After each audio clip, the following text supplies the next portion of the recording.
so it is with Christ. So before we start, let's pray. Maraming salamat, Panginoon. Pagkasalamat kami sa oras na sa amin. Salamat kami muli, Lord, sa time, mga tao ito. Yan niyo sila dito, Panginoon.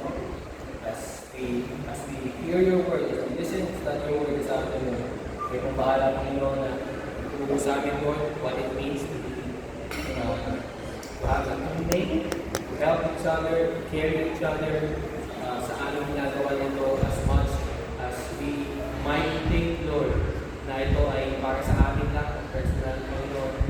Tulungan niyo po kami na this is something that we can do to benefit other people around us as well. Kayo ang bahala, Lord, is a prayer to say. Amen. Amen. Okay, so sa binasa ko kanina, di ba ang isang katawan, maraming parts. Di ba? Ang katawan niyo ba puro mata? Wala kayong kamay? Pero, di ba? Iba-iba, may mata, may kamay, may ilong, may bibig, may tenga. Lahat yan may function. Lahat ng parts ng katawan natin may function. At ano yung function ng parts ng katawan? Anong function? Para tulungan yung buong katawan. Magtulungan. Imagine nyo, kung yung mata nyo hindi mag-cooperate sa buong katawan. Ayokong tingnan. Diba? Mapasok ka sa school. Ayokong dumilan. Sabi ng mata mo. Diba? O ayoko talaga dumilan. Gusto kang pumikit habang panahon. Ano mangyayari sa katawan? Eh mga bulag naman. Kaso hirap, diba? So ano pa? Halimbawa yung isang panga mo. Lalakad ka. Sabi ng isang panga mo. Ayoko lang. Kaya siya umupo.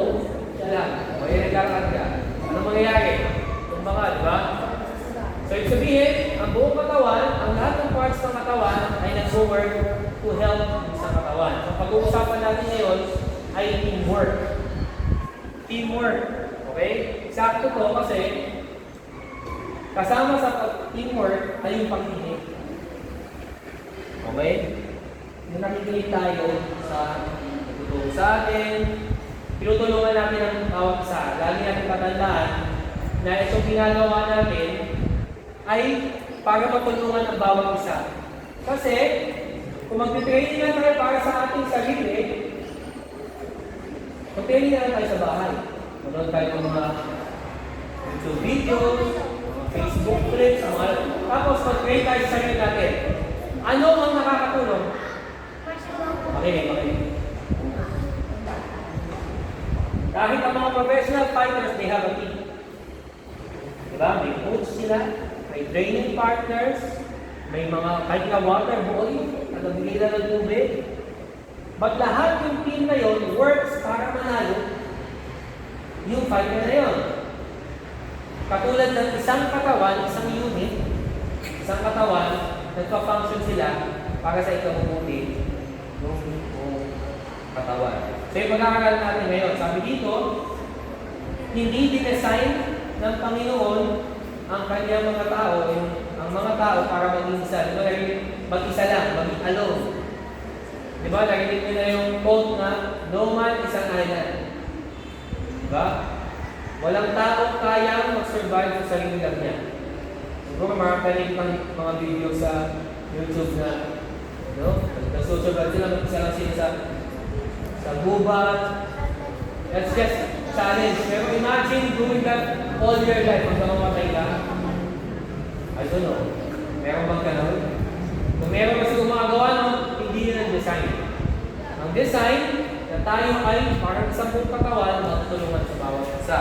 So sabi dito, just as the human body has many parts with different functions, every believer, ito ay mananampalataya kay Jesus, has been given unique gifts and responsibilities for the good of the whole church. At ang church na tinatawag natin dito ay yung Universal Church. Sabihin lahat ng mananampalataya, lahat ng Kristiyano. No member is insignificant and no one can say that he has no need of others. Hindi po yung sabihin na, hindi ko kailangan. Magaling na ako sa martial arts. Hindi ko kailangan natuturo sa akin. Hindi ko kailangan kumatay ng training. Kasi kaya ko sa sarili ko. I know some people that thinks like that. Yung mga hindi nagma-martial arts, sabi nila, mapalali ba yun? Ha? I see red. Ano daw, hindi ako nag-train yung martial arts, but I was born to kill. I was born to be a fighter. Hindi ko kailangan mag-training. Puro ego. Yan yung mga prideful na tao. Nakakala nila kaya na. And a lot of times, kung hindi lahat ng time, kapag pumunta sila sa isang gym, nakipag-sparring sila sa mga totoong marunong, gugog sarado. Exactly. Akala nila, magaling na sila. And I know some people like that. Sa tagal ko sa martial arts, may mga naging estudyante lang ako na gano'n. I remember, wala na ako, di ba nakabutan nila dyan, nila sensei. May mga estudyante ako sa Minuna na gano'n. Mga construction worker somewhere, eh siyempre, babatag na, grabe yung mga katawan. Talagang, ang titigas, ang lalaki. Tapos, pumunta, nabalitaan nyo, libre martial arts training. Na-invite sila. Pumunta, akala nila, dahil malaki ang katawan, malalakas, hindi naman naghamon ng sparring, pero ano lang, pwede po ba kami makapag-sparring din. Kasi sparring ko yung ginagawa natin dito. Nagsa-sparring yung mga malalaki. So, na-invite sila, pwede naman mag-sparring. So, pinabigyan ng mga natin, ng mga students natin, at doon nila nakita, wala pala. Yes, malakas sila. So, sa lakas at lakas, talagang malakas. But then again, this is where teamwork comes in. Ang martial arts kasi, katulad natin, ang dojo, kung papansin nyo, wala namang martial artist na mag-isa. Ibig sabihin, pupunta ka ba sa isang dojo na siya lang? Sa kanya yung dojo, siya lang din yung mag-create doon. Yun na yun. Ever since, ang martial arts ay, it's a team. It's a teamwork. Kahit na isa lang yan na lumalaban, lalaban ka mag-saka lang. Pero may coach ka, may mga training partners ka, at yun yung ginagawa natin. Dahil yun ay makakabuti sa atin at sa lahat ng kasama natin. Kapag ang kamay, ginawa yung dapat niyang gawin. Diba? Halimbawa, yung mga kamay mo, ginawa nila yung dapat niyang gawin para kung makakain ka. Di ba mag-benefit sa katawan? Eh kung ayaw ng kamay, yung gagawin mo. Madali, sana parang kaso ka lang, diba? Kakain ka. Pero paano ano mag-aanda ng pagkain? Bibigyan. Di ba? So, lahat nag-benefit para sa isa. And that's the purpose of teamwork. Ngayon sa ating training, ganun ginagawa natin. Kaya mga kids, look at this. This is not being a teammate. When someone is talking, you should be listening. You understand? I know you understand that. Sa school, papagalitan kayo ng teacher, ha? Nakwento ko naman sa inyo, back in the day,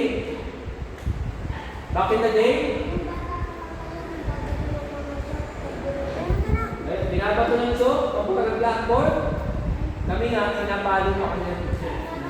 Pinapadel, nakwento ko naman sa iba, pinapadel kami.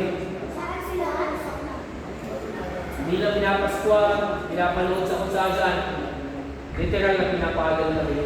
Pinapadel sa mga fraternity, malapad na kahoy.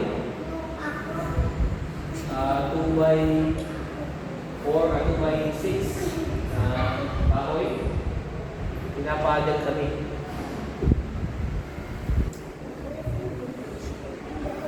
Diba? Pero sa akin hindi naman ganon. Kailangan lang matuto tayong makinig. Bakit? It's part of our discipline. That's how we get better. If we listen, kanina napansin ko, ay, ganun pala.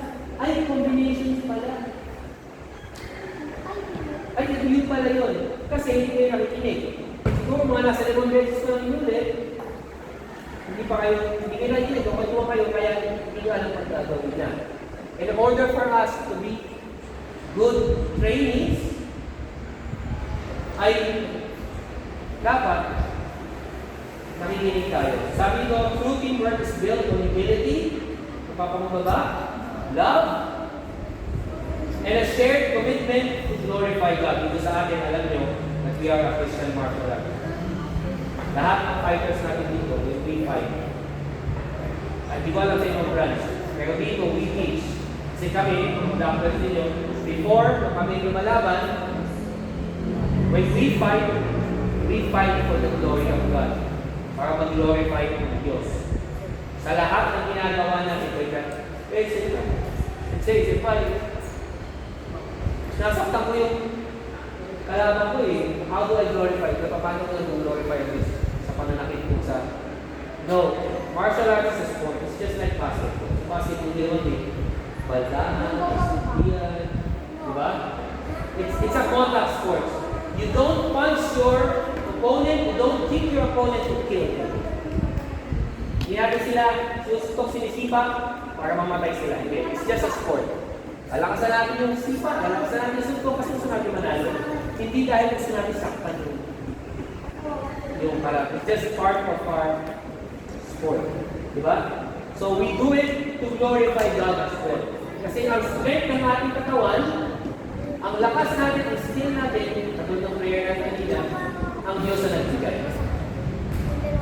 Kaya we glorify God in our common sport. Sabi dito, rather than seeking personal recognition, ito yung medyo iiwas natin, hindi natin natatanggal. Sa umpisa, mayroong yung martial arts at ito sa ulo.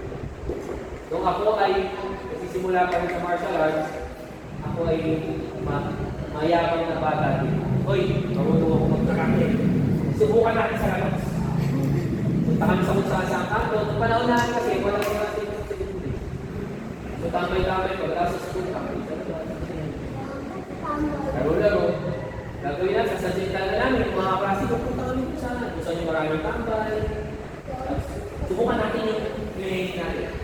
Pero maraming pes-pes, umuwi ka rin na narulubog din kami. Kasi nga,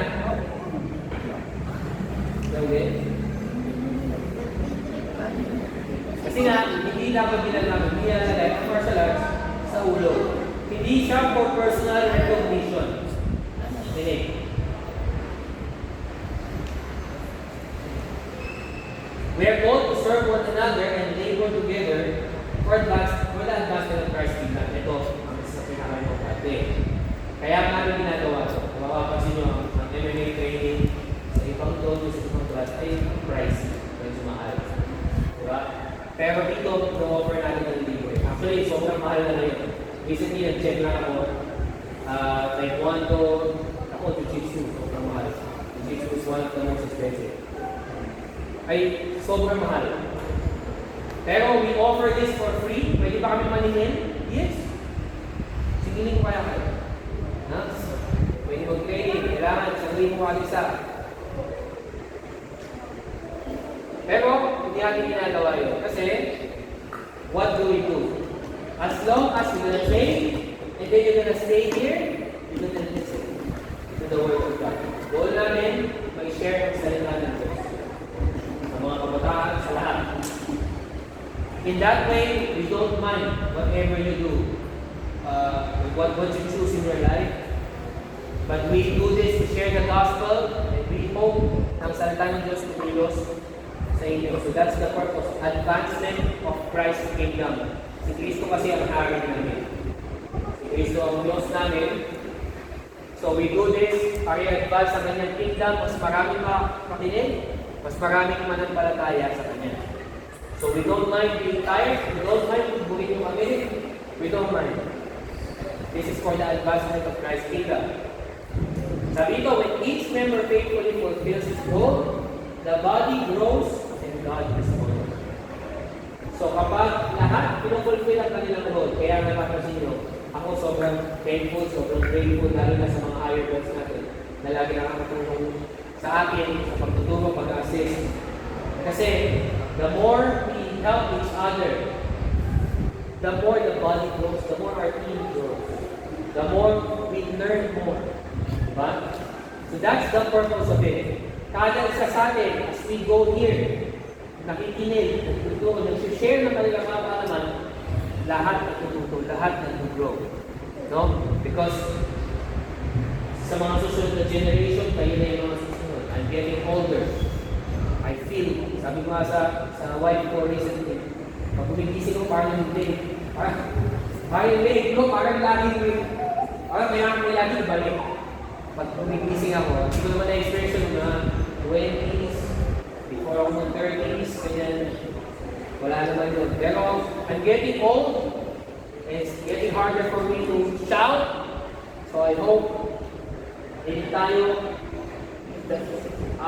it's gonna be work all the efforts na ginagawa natin dito. If I someday see a lot of you guys na makapag-black belt din, maging instructors din, kahit ilan nga lang sa inyo, at makapagturo din sa mga kabataan. Na-share ko nga sa mga iba dito, hindi nyo kailangan gawin yung ginagawa namin. Na kami, libre yung magtuturo. Kapag ikaw ay naging black belt ng top belt, you are a legitimate black belt. May certificate tayo, recognize tayo ng batas.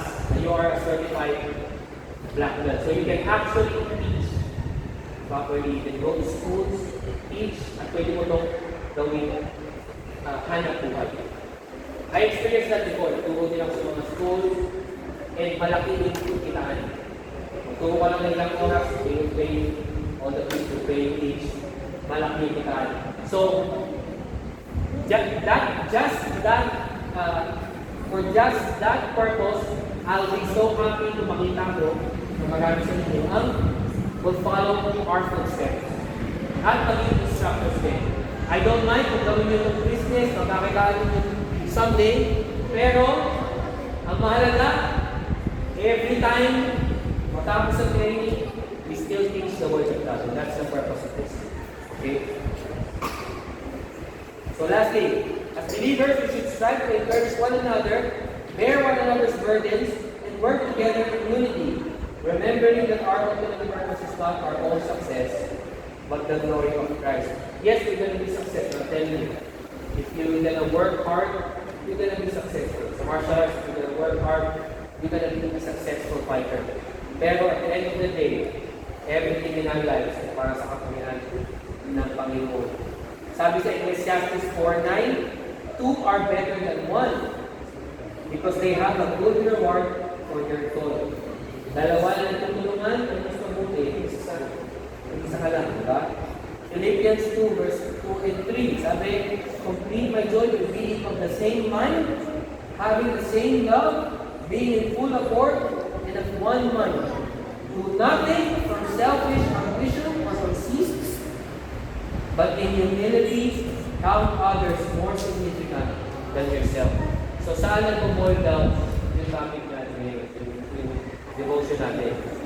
Dapat maalis natin yung selfishness. Okay? We do things to edify the people around us, to help, to build up the people around us. You know, if you help build up the people around you, you're helping to build up yourself. Kapag tinutulungan mo yung mga tao sa paligid mo, tinutulungan mo din sa sarili mo. Pangako ng Panginoon yan. So if you help others, babalik sa inyo. Natawag ng ito ng karma, we don't believe in karma. We believe in the promises of the Lord. If you give, if you help others, others will help you. And that is very good. I'm telling you, I'm challenging you. You hold on to the promises ng Panginoon.